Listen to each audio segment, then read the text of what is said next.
Hello. This is an experiment, episode 4. Today is July 29th, 2021, 11:33 p.m. Episode 4. This is an experiment. Oh boy. Yep, I literally don't give a fuck anymore. So this is the point in the experiment where I'm like, I just don't. I remember the first day I was like, I don't know, like, well, is it gonna be like a day, 2 days, a week, couple months? Nope. Did not take long for me to settle in and be like, nobody's watching this shit. No one's gonna see it. No one's gonna accidentally stumble upon it. This is like my dirty little secret, that's out in the open. I love it. It's funny. It's fun. I almost ruined the experiment today, though.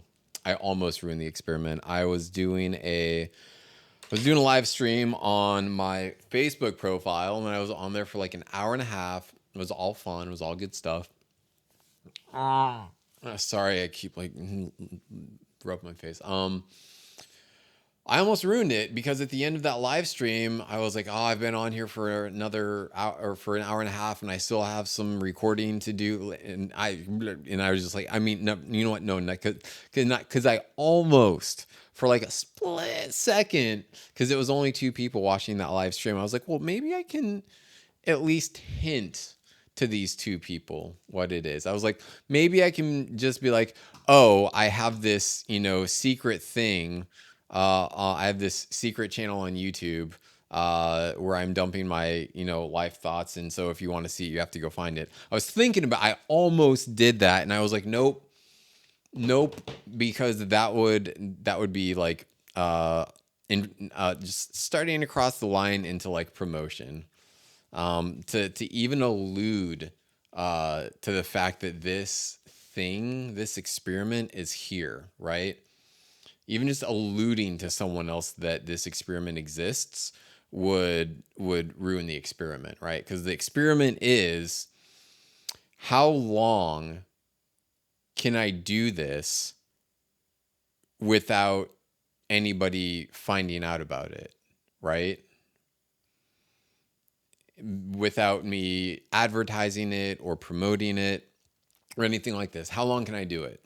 The other part of it is, how long can I go before I finally crack and I can't keep this a secret anymore? And I'd be like, I dumped my entire life onto this YouTube channel, the public YouTube channel that nobody knows about.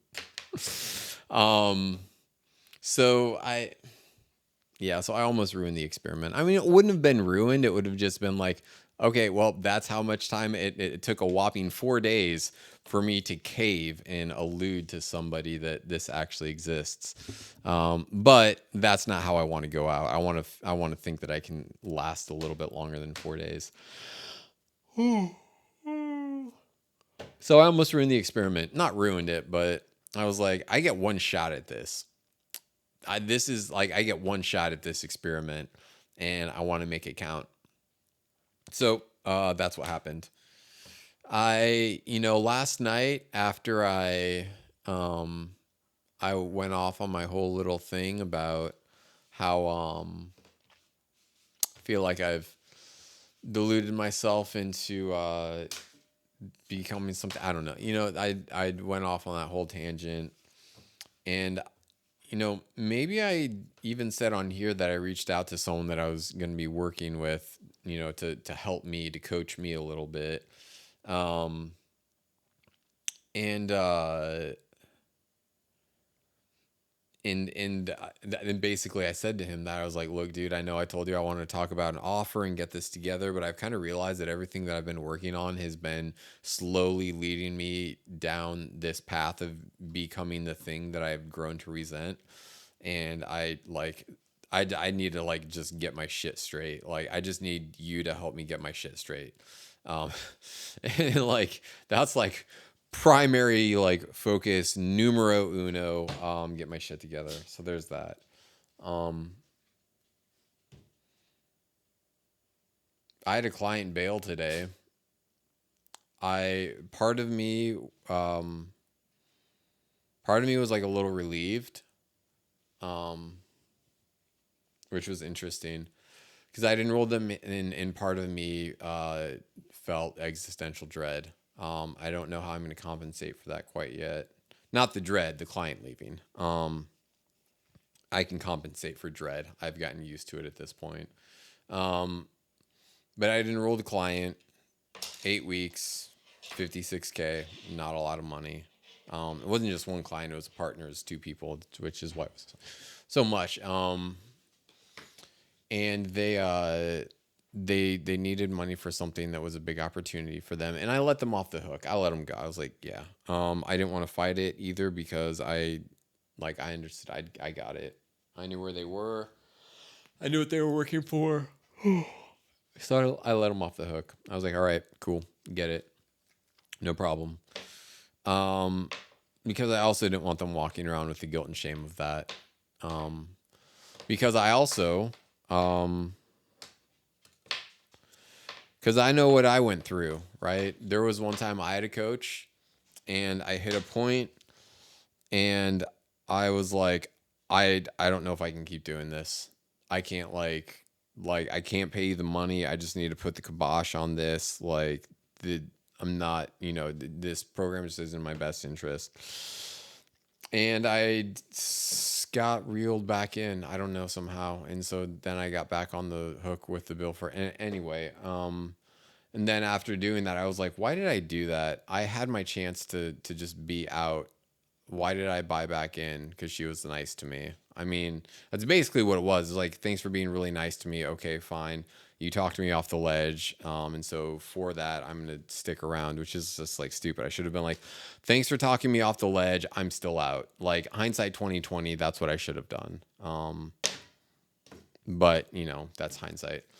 So at any rate, that's why I let them off the hook. They said right now our stuff is better, in another spot. And I was like, you know what, I'm not gonna fight it. Because that's one of the things that I realized too, is that it's like, and it's a lesson. They're all lessons and stuff, but it's just like, I'm not gonna I don't want to. I'm not gonna fight someone on that. And and I think there was my own kind of internal sense of, well, I picked up on something too, and it was, what was really interesting is they because basically they came to me because they wanted help with sales and marketing, right? And that's what I started teaching them. And then ultimately they, like, as I was, pushing, they even, one of them even said, like, just, push it, like, give us, like, I'll, like, help me figure out where my breaking point is. Apparently it wasn't that far. I didn't have to push very far before I hit that breaking point. And before I did that, I gave a chance to glide into it. But she was like, no, just give me more work, give me all the work, like, and let me just like crank it out.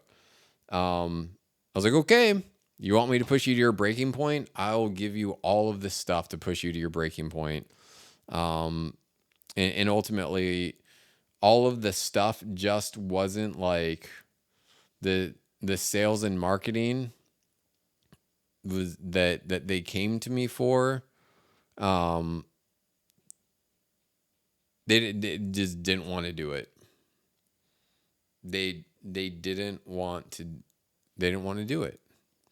And it's like, okay, that's cool.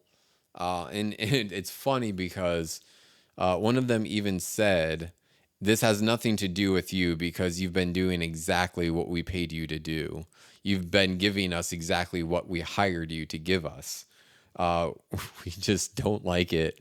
Not we don't like the information you've been giving me, but it's like, it's not how they want to run their business or whatever right now. I mean, and it's one of those things where you can wait for sales to come knock on your door, and maybe occasionally they will, or you can go knock on their door and have a conversation that leads them to buying something from you. And if you don't want to do that, okay, but you also can't get upset about not making money. That's the one thing that I always tell myself. Like anytime that I start to question anything, I'm like, okay, well, what am I doing to make this happen? And by make this happen, I mean, what am I doing or what am I refusing to do to create a result? One of the, I swear I talk about this so much. What are you willing to do and not willing to do to achieve whatever success it is that you think that you want? One of the things that I will not do is take advantage of vulnerable people. Will not do that. Um, I won't. I won't sell something that I don't have confidence in delivering. That's a tough one. Um,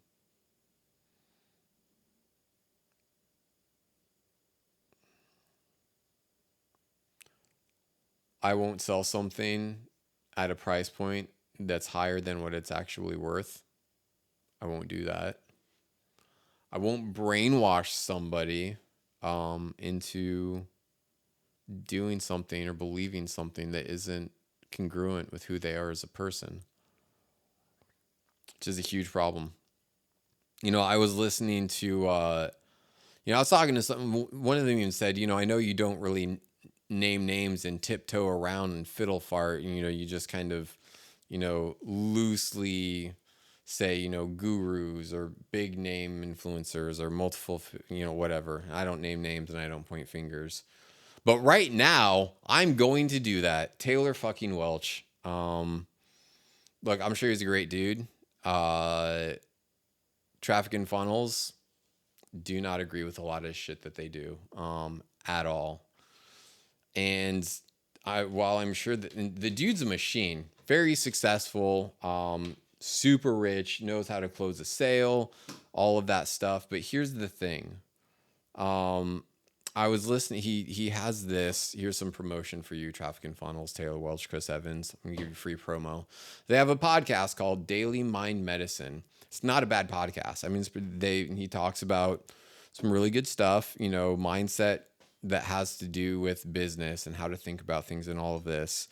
And he had a final episode that was published back in June. And then recently, I guess they relaunched it with season 2. Haha, surprise! I guess we're not ending it. Anyway, but at the time they thought they'd said it was going to be the final episode, and at some point in this, he said that at sales or at business conferences, and people ask, what do you do? He would say that most of the businesses are cognitive reprogramming businesses. And there's a word for cognitive reprogramming. It's called brainwashing. Okay. Now, we get cognitively programmed and reprogrammed by all sorts of people in all sorts of ways to do all sorts of things. It's true. And sometimes we do need cognitive reprogramming to address that. I'm a huge proponent of that. We have to reprogram our brains. We have to reprogram ourselves. We have to reprogram the way that we operate, right? Natural, okay? So here's where my problem comes in with all of this is that if you are selling a business coaching program, and let's be clear, it's not even a business coaching program. I mean, you could argue the semantics till the end of time of what the business coaching program actually is and what that actually means, because what it's sold as is, you'll have a coach that holds your hand through this process of crafting, delivering your offer, and all of this stuff, right? All these wonderful promises. You'll make all this money and all this good stuff. Cool, great, awesome. And then you get in and you have a onboarding call that's you and like a bunch of other people that recently signed on. And Then there's every day of the week, there's like a mindset Monday. There's a, copy workshop. There's a sales workshop. There's a, offer and avatar work, like the different things so that, and all of those calls, they're like an hour long. And there's like 500 people that are going through this program at any given point in time. And it's like, if you're one of those people, like you don't, first of all, you don't get extended FaceTime with a coach, period. Like if you think that you're going to get any more than 5 or 10 minutes with a coach, 15 minutes max. Think you're going to get more than 15 minutes a week with a coach? Sorely mistaken. And that's not coaching. That's not real coaching. You've got a handful of coaches managing 500 people. They don't know any of these people. And they just crank them in and out one after the other like a machine. I'm getting away from the point of this, which is the idea of like they're selling a program that is supposed to teach you, and not just teach you, but coach you through the process of creating an offer, marketing it, selling it, and fulfilling it. And in no part of that do they talk about cognitive reprogramming until you get into it. And there's something that one of my clients said to me at some point, which was, is it just me or is there something kind of culty going on over at Traffic and Funnels? And the answer is yes, there is. You can't spell culture without cult, whether you like it or not. They may say, oh, this dude's just a fucking hater because he doesn't have as much money as we do, or blah, blah, blah, blah. It's, well, I'm not willing to compromise my, personal sense of, morals and ethics. And then, of course, there's always going to be that person that's like, well, ethics and morals are subjective because ultimately duality isn't really a thing. And like everything is just one. And so, unethical is just like dependent upon your own perspective. It's like, dude, shut the fuck up. Like, you can delude yourself into believing that killing someone is the right thing to do. That doesn't mean that it's the right thing to do. That's the power of belief. We can believe anything that we push ourselves to believe. That's part of what brainwashing is indoctrinating a new set of beliefs. Now, that indoctrination, that brainwashing, either grabs hold or it gets rejected. And if it gets rejected, then whoever was the brainwashee, they get put in this little bit of a purgatory, cognitive purgatory, because there's so much dissonance between who they were before someone tried to brainwash them and who they were after someone tried to brainwash them, right? At some point, the brain said, no, I'm not accepting this reprogramming. It goes against everything that I stand for. I'm rejecting it, and I'm going to go back to who I was. All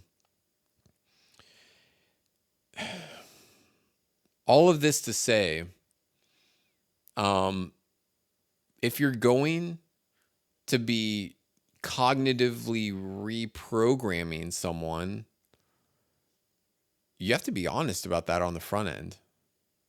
Like I do that. I've openly expressed that that I brainwash people into being better versions of themselves. Been very open about that.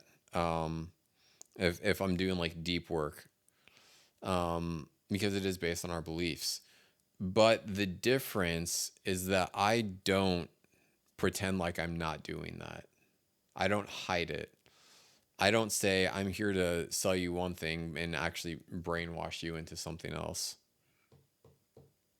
So that's where I'm a little bit different. The problem that I have is non-consensual cognitive reprogramming, right? Someone goes to therapy, cognitive reprogramming. They're opting into it, right? They're opting into it. No problem there, okay? Not a problem. Someone says, I need help with my business. And the business that enrolls them, Traffic and Funnels, for example, their business is a cognitive reprogramming business. We're changing the way that people think about marketing, sales, business, and how they think of themselves as individuals, right? Not just marketing and sales, but how they think about themselves as individuals, right? And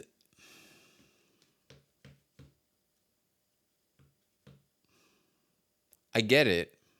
I do, because that is a big part of it, right? We want to help people become better. But if you don't give someone the chance to opt into that, then it's unethical the way I see it, right? And there's a difference between helping someone see things differently and indoctrinating them with a brainwashing mind control process. Two different things. Two different things. They're because they're significantly different. There's this method that's used in brainwashing,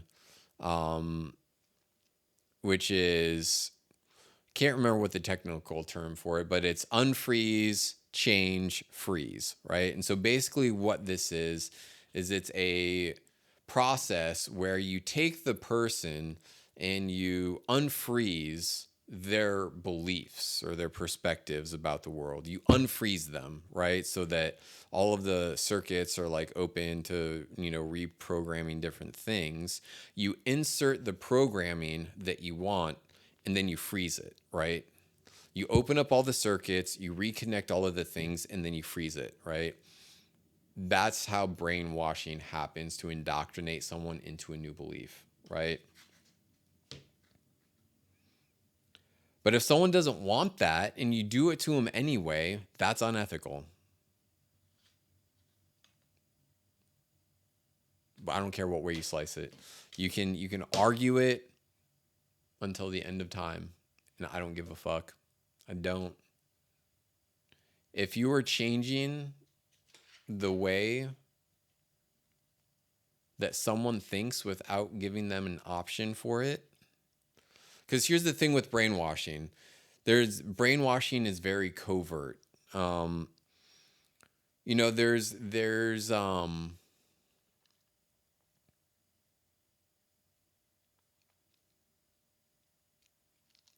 a difference between cognitive reprogramming and offering, positive insight, right? Let me give you something to think about and do what you will with it is a lot different than a bunch of little tiny little micro steps to push you into the direction of being someone that you're not. Because what they do is they convince you that if you don't fit into a particular mold, then you're not going to be successful. Do exactly what we do and you're going to be successful. And if you don't do it that way, then you're not going to be successful. And so what it does is it positions them in their entire process as the only option, which isn't true. There's a million ways to make $1 million if you really want to do it. But they indoctrinate people. They literally said that the programs are cognitive reprogramming. But if someone isn't opting into cognitive reprogramming, but that's what they're getting, unethical. I don't give a fuck what you say. I'm doing them a favor. Okay, yeah, that's if you want to tell yourself that. Yeah. And again, it goes back to the things that we tell ourselves, right? Are you willing to brainwash people? What are the things that you're willing to do for success? Are you willing to use brainwash indoctrination to convince people to want to buy from you over a long period of time, and adhere to business practices that they may otherwise deem unethical if they weren't previously brainwashed? I don't know, man. I got a problem with it. One of the other problems I have is this: there's a word that gets thrown around in some business circles of people speaking broken knees. Um, I know how broke people are based on the way that they talk, right? They speak broken knees. They speak like broke people do. Holy fuck. Like, what? I mean, that's a real thing. That's a real word. I mean, first of all, it's like just from a linguistic standpoint, incredibly, I don't know if I want to say racist, but like, there's only a handful of languages that end with "-ese," you know, and to use that as a tag for bro, it's just like I have so many problems with it. It's that us versus them mentality, the rich versus the broke, and that kind of like holier than thou. We're better than you because we speak different than you, and we're like, if that's what you have to do to be rich, you can count me out. There's more to life than that. And I fall right into this category that they warn all their people about. You know, it's like, oh, they're just haters. They're not willing to do what it takes to have success. They just want to complain and moan because they can't have it because they don't think that blah blah blah blah blah.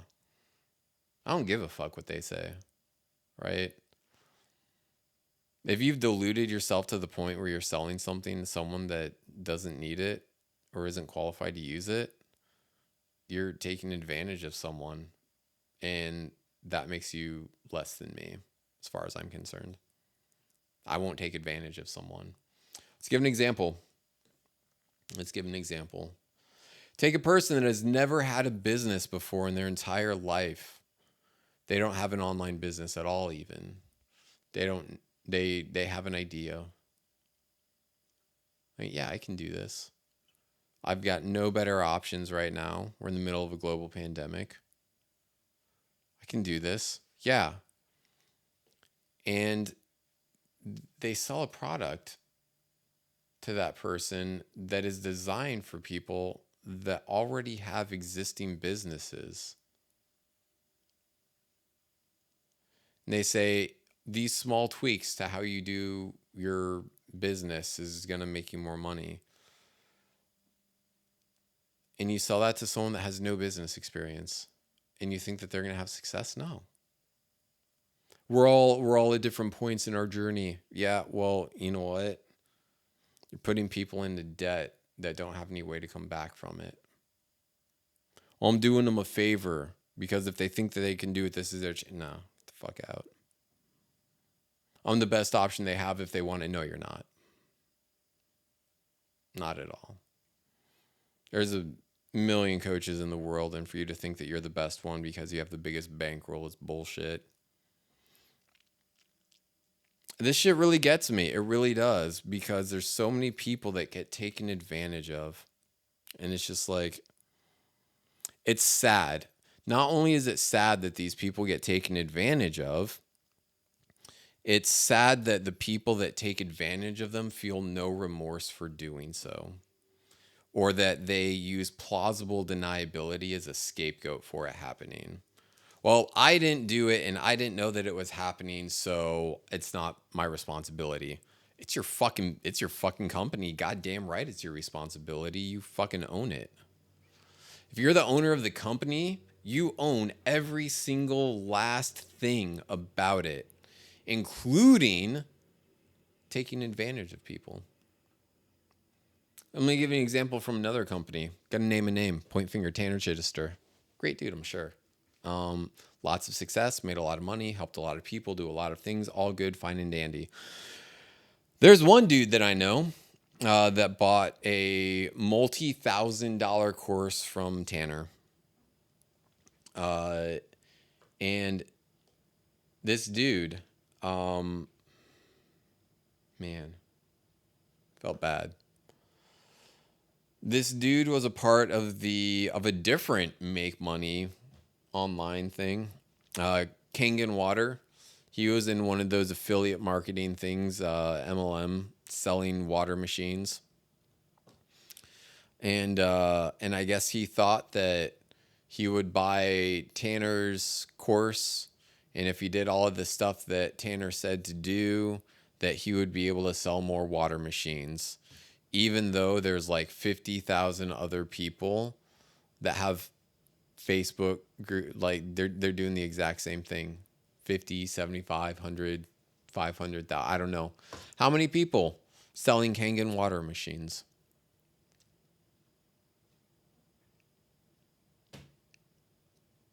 I bet you $1 million that if I asked this kid if Tanner Chittister's course helped him sell water machines, he would say no.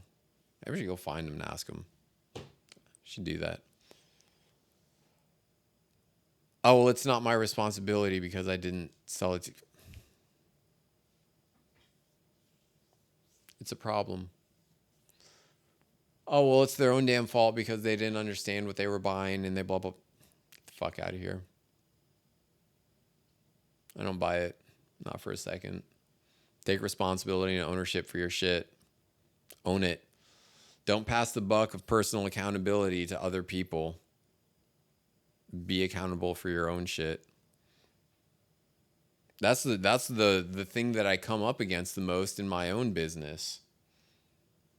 Is am I putting into place practices that I, have a moral stance against? Yes? Okay, well, I can't do that then. I can't say I don't like this. I think this is unethical, but I'm going to do it anyway because I need to make money. I will never sacrifice ethics or morality for a dollar. I will never prioritize profits over people. Ever. Never do that. Does it mean I have less money in my bank account? Maybe, probably. Hard to say. Life is young. I'm only 33 years old. There's plenty of time left for me to do plenty of stuff. I see other things. Scarcity of time. People that leverage that. You're 33 years old. Your life is like, what would this statistic? Your life is like 45% done. You might as well be almost dead. You have barely any time left on this. Look, if you know how to use your time properly, 33, I've got plenty of time left. Plenty of time. But it's a scarcity tactic used by marketers. If not now, then when? I get it. I do. Because, yeah, if not now, when? And that's like...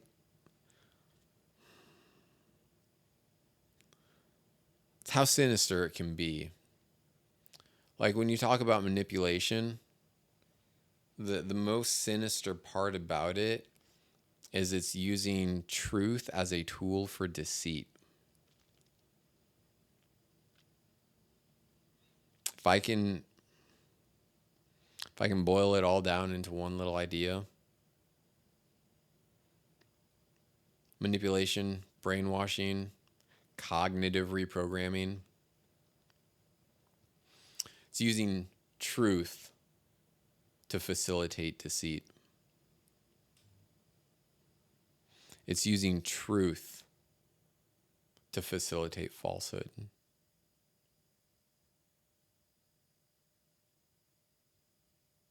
That's sinister. That's very sinister. Turning the truth into a weapon. Weaponized truth. You can almost call it that. So there's me pointing a couple fingers. Some people would say, oh, you're just a butthurt, blah, blah, blah, whatever. I don't care what people say. Anybody even ever sees this, who knows? You know what would be really funny? Would be really funny is that nobody sees this, and then 5-10 years down the road or something, one of these guys gets hit with some sort of class action lawsuit, and I just sit here like, ha! I told you. These guys are fucked. Some shit like that happens. But I mean, here's the thing too. Once you have enough money, you can buy your way out of almost anything. There's that. You get so rich, you're untouchable.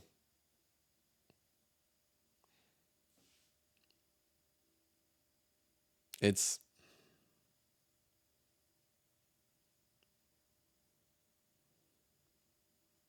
it's a whole thing. It's a whole thing. Do I want to be rich? Well, what is rich? Do I want to be wealthy? What is wealthy? Do I want to? Yes. Am I willing to sacrifice other people in order to make it happen faster? No, absolutely not. Absolutely not. While I'm pointing fingers, I'm going to point another finger at someone that's doing stuff right. Dude, I know Ben McClellan. This dude's a great dude. Great dude. Because that's everything that his business encompasses and believes in. The ethical scaling is the words that he uses. Um, and because he's got a very deep inside look at a lot of that stuff. I mean, I'm sure he's got a lot of dirt on a lot of people in different ways for different things, but he's one of the dudes that I would trust. You know, I feel like he's gonna be a part of a big part of like a big new wave coming in when it comes to the online e-business space. Really good at what he does. He's just like a good dude, and that's one of the principles that he practices. Is it's like making sure that everyone is taken care of, and making sure that you're actually doing what's right for the client, the customer, the individual, even if it's not good for the business's bottom line. People first, as it should be. So kudos to you, Ben McClellan. Amongst all these other names, you're one of the ones that deserves recognition for doing good shit. Um, yeah, there's my riff on business. 37 minutes, 40. I could just fucking talk forever, I guess, can I? These are really long. All right, well, it is Friday, July 30th at 12:11 a.m. This is the experiment. This is an experiment. This is an experiment, episode 4, and I'm signing off. Bye bye.